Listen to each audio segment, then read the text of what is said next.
Chapter 18 The Adventures of Grandfather Frog. Chapter 18 Grandfather Frog Hurries Away.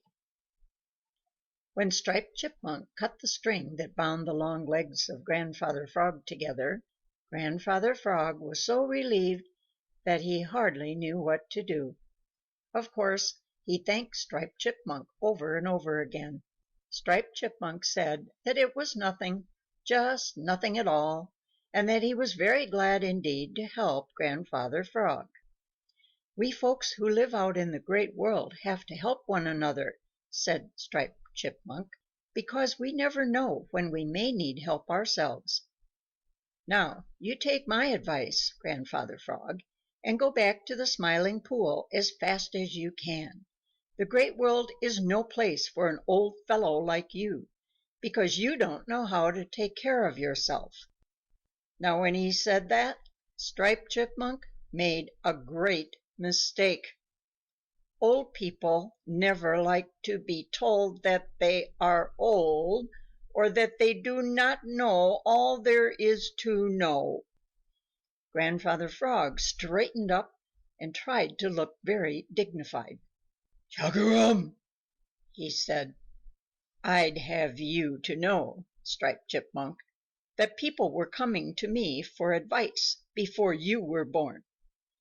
It was just an accident that Farmer Brown's boy caught me, and I'd like to see him do it again. Yes, Sir, I'd like to see him do it again."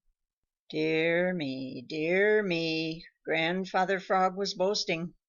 If he had been safe at home in the Smiling Pool, there might have been some excuse for boasting, but way over here in the Long Lane, not even knowing the way back to the Smiling Pool, it was foolish, very foolish indeed.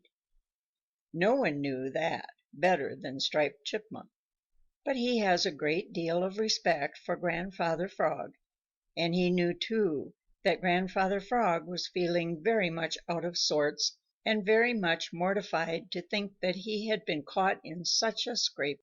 So he put a hand over his mouth to hide a smile, as he said, "Of course he isn't going to catch you again.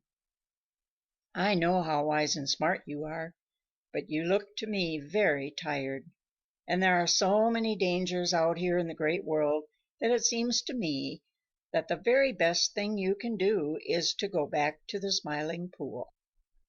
But Grandfather Frog is stubborn, you know. He had started out to see the Great World, and he didn't want the little people of the Green Meadows and the Green Forest to think that he was afraid.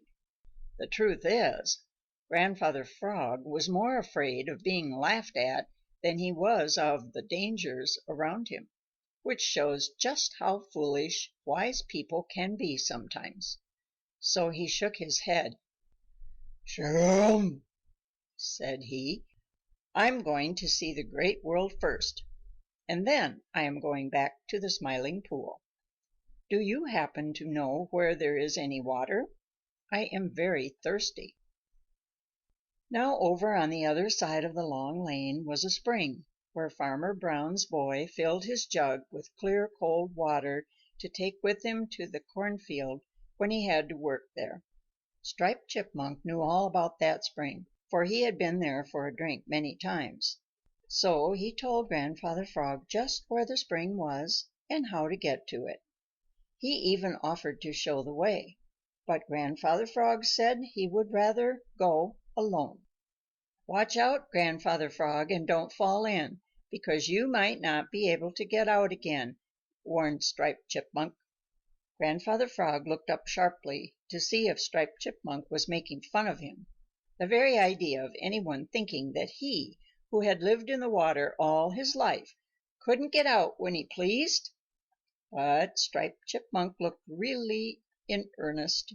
So Grandfather Frog swallowed the quick retort on the tip of his tongue, thanked Striped Chipmunk, and hurried away to look for the spring, for he was very, very thirsty. Besides, he was very, very hot, and he hurried still faster as he thought of the cool bath he would have when he found that spring. End of chapter 18. Recorded by Mary.